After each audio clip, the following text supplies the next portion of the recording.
예를 들어 몸으로 치고 나가면서 일을 하라는 분들. 그 마음고생도 많이 했고 육신고생도 많이 했다 하시지. 안녕하십니까? 네, 안녕하세요. 네. 그래서 오늘 또 2022년도 갑진년에 우리 63년생이신 62세가 되시는 우리 토끼띠 분들의 운세 한번 알아보려고 하는데요. 이분들 갑진년 운세 알아보기에 앞서서 이 62세라는 나이까지 어떠한 인생이기를 좀 걸어오셨던 분들이 좀 많이 계신가요, 선생님? 물론 고생 안 한 분들이 없지. 근데 이분들 자체도 원래 몸으로 많이 부대껴서 살아가는 분들이 많거든. 그래서 육신 고생, 예를 들어서 막 가만히 앉아 편한 일만 하진 못하시고 많이 움직이면서 예를 들어 몸으로 치고 나가면서 일을 하라는 분들. 그 마음고생도 많이 했고 육신고생도 많이 했다 하시지. 그럼 초년에서부터 좀 고생길을 많이 걸어오신 분들이 좀 많아요, 이분들은? 부모덕이 있었으면은 예를 들어서 부모덕이 있는 분들도 계시지만 없는 분들이 대부분 좀 많다고 보여. 그래서 내가 스스로 벌어서 먹고 살아야 되기 때문에 많이 초년부터 일, 마음고생, 또 인간의 고생 이런 걸 좀 많이 하신 분들이 많이 계셔. 좀 그러면은 초년에서부터 약간 예를 들면 부모 형제의 덕을 좀 받다기보다는 본인 힘으로 계속해서 읽어 나가야 되는. 그렇지. 좀 일찍이 좀 집에서 또 나가야 되는 약간 그런 분들이 좀 많았다.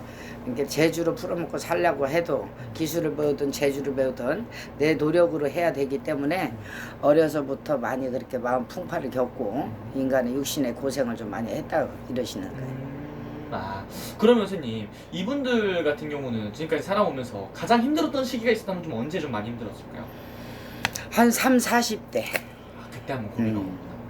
세상 살아간다는 게 다 힘들잖아. 과정이라는 게 있기 때문에 그 고비를 못 넘기시고 많이 흔들리고 재물도 좀 모일만 하면 뭐 풍파가 날아가 버리고 예를 들어 사업을 한다든지 뭐 내가 육신으로 벌어 먹어야 되니까 많이 풍파가 있지. 재물 같은 것도 많이 내보냈다 그러시는 거지. 돈 때문에 걱정이고 사람 때문에 걱정이고. 근데 30대 중반 넘어가면서부터 40대 초반까지는 마음고생을 좀 많이 한 걸로 보여요. 고생을 좀 많이 했다. 그럼 이분들 개묘년 한 해는 이분들한테 좀 어떤 한 해였을까요, 선생님? 아직도 좀 많이 힘들다. 제일 힘든 게 요즘엔 돈이야, 재물이야. 될 듯 하면서도 재물이 잡힐 듯 하면서 잡히지 않고 자꾸 내 생각과 달리 엄한 길로 가버리는 거 재물이 많이 새. 그래서 막혀있는 돈 때문에 힘들었다 그러셔. 재물 때문에 어떻게 보면 가장 좀 고생을 많이 했다. 개묘년에 될 듯 아닐 다 안 풀리고 그렇지. 많이 답답했던 한 해였겠네요. 네. 그럼 선생님 이분들 갑진년에 이제 넘어가면서 새로운 운기가 들어오잖아요. 갑진년부터는 좀 그래도 지금 되게 중요한 나이니까 좀 풀린다고 볼 수 있을까요? 올보다는 낫지.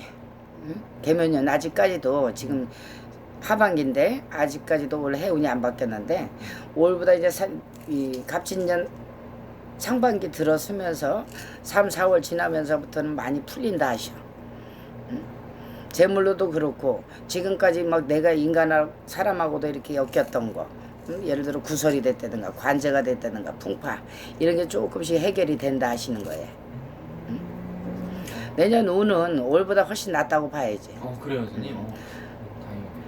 지금은 세계적으로 다 힘들어. 금전적으로 무슨 막 부자가 된다, 막 한 해가 해운이 바뀌어서 부자가 된다, 장자가 된다는 아니더라도 지금까지 내가 힘들은 과정 겪어 나갔던 일이 해결 안 되고 묶여 있었던 문제들이 조금씩 해결이 돼 간다는 소리야. 좀 해결이 된다. 그러면 이분들은 선생님 개묘년 한 해에 선생님 말씀하시기를 이 금전 때문에 가장 고생을 좀 많이 하셨던 분들이 좀 많았다 이렇게 말씀을 해주셨는데요. 그러면 당연히 이 금전의 운기에 대해서 걱정을 하시는 분들이 가장 많을 것 같아요. 많지. 좀 그럼 갑진년 한 해에는 이 금전도 좀 그러면 좀 많이 같이 풀릴 수 있을지. 재물로는 좀 풀려. 금전으로 내가 해결 못했던 게 해결이 좀 되고 예를 들어서 내가 무슨 추진하고 있었던 게 지금까지 막 묶여있고 마음으로만 막 왔다 갔다 움직였는데 움직이지 못하고 묶여 있었던 게 조금씩 움직이면서 재물도 같이 따라드는 해운이야.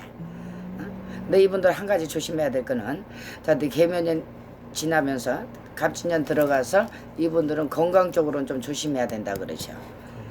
여자가 됐든 남자가 됐든 건강 쪽으로는 조금 내가 이름 있는 병도 내가 얻을 수가 있고 물론 40-60번 맞이는 안 아픈 데가 없지만은 가면서 조금 이름 있는 병들 조심해라 하시는 해운이야. 병들을 그러면은 이분들은 좀 일찍이 미리 이 개묘년이 가기 전에 건강검진을 한번 보는 게 우리 이분들 되게 좋은 방법일 수도 있겠네요. 좋지. 요즘에 병원이 얼마나 잘 돼 있어. 그러니까 내가 미리 크게 칠 거를 맞고 가고 알고 가면은 작게 좀 맞고 간다는 거지. 특히 이분들이 내년 해운에는 건강 쪽으로 조금 안 좋게 들어오시거든. 그것만 좀 조심하시면 될 것 같아.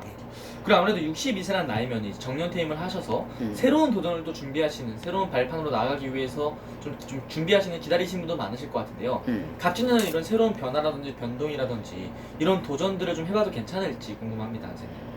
지금은 옛날 같으면 막 사람들이 그냥 투자를 어디다 하냐, 맨 부동산 아니면 막 주식이나 펀드나 막 이런 쪽으로 투자를 했지. 근데 투자 같은 거는 지금 당장은 내가 하더라도 조금 유심히 잘 살펴야 된다고 봐. 물론 옛날같이 막 부동산에 묻어갖고 막 퍽 튀긴다든지 이런 거는 기대는 말아야 돼. 내가 가지고 있는 재물에서 사업을 한다든지 뭔들 한다든지 재물이 불어나면 그 재물을 잘 지켜. 어디다 그냥 뻥하니 그냥 한 방 터트리지 말고, 터트린다고 해서 크게 내가 운이, 무조건 다 그런 사람은 내 운 따라서 가는 거거든. 운이 안 좋은 해운에 투자를 어머 데다 했다가는 그냥 나도 모르게 수렁으로 푹 빠져. 말년이잖아 이제. 말년이기 때문에 유심히 잘 살펴서 재물도 잘 지켜가면서 살아야 되는 그때거든. 그렇기 때문에 큰 욕심 부리지 마시고 그냥 조금씩 내가 불려, 거기서만 까먹지 않고 내려막 타지 않고 조금씩 불려 나간다 생각을 해야지 큰 욕심 부려서는 안 돼. 그렇군요. 그리고 우리 토끼띠분은 선생님 말씀하신 부분들만 좀 건강이라든지 이런 욕심만 부리지 않는다면 갑진년 한 해 그래도 운이 개미년보다는 차차 나아지는 그런 한 해. 무탈하게 갈 걸로 보여. 무탈하게 그냥 막 좋은 일이 있다, 뭐가 있다 막. 물론 이분들 자체 이 정도 된 나이 같으면은 이제 자손들에 대한 근심 걱정도 좀 내려놔야지. 어느 정도 지금까지 고생해서 살았으니까 그 고생에서도 좀 벗어날 수 있는 해운이기도 하고, 자손들 때문에 근심 걱정 이런 것도 신경 쓰는 일, 이런 것도 좀 내려가는 이 해운이야. 그래 재물로는 그렇게 막 힘들다, 이리 치고 저리 치고 막 아주 까먹고 풍판하고 그러진 않아도 건강 쪽으로 좀 조심해라 하시는 답이 신령님들 답이세요. 오케이, 알겠습니다. 하지만 선생님 오늘 또 이렇게 말씀해 주신 게 정말 띠만 보고 오늘 나이만 보고 이렇게 말씀해 주신 거잖아요. 개개인마다 살아온 삶도 다르고 이름도 다르고 생년월일도 다르기 때문에 정말 중요하게 또 어떤 일을 앞두고 있다, 아니면 갑진년 운세 궁금하다 하신 분들은 개별 상담팀에서 여쭤보는 게 아무래도 제일 정확하겠죠, 선생님? 그렇지. 신년 새해가 바뀌면은, 바뀌기 전에 사람들이 그래 1년 한 해 나한테 이렇게 큰 풍파가 있겠습니까, 막 집안에 우환이 상문이 들겠습니까, 많이들 여쭤보러 오셔. 가서 그냥 가서 한번 이렇게 신령들 전에 여쭤보는 것도 본인들한테 액막이가 될 수가 있으니까 한번 찾아가들 보세요. 알겠습니다. 좋은 말씀 또 감사합니다. 감사합니다.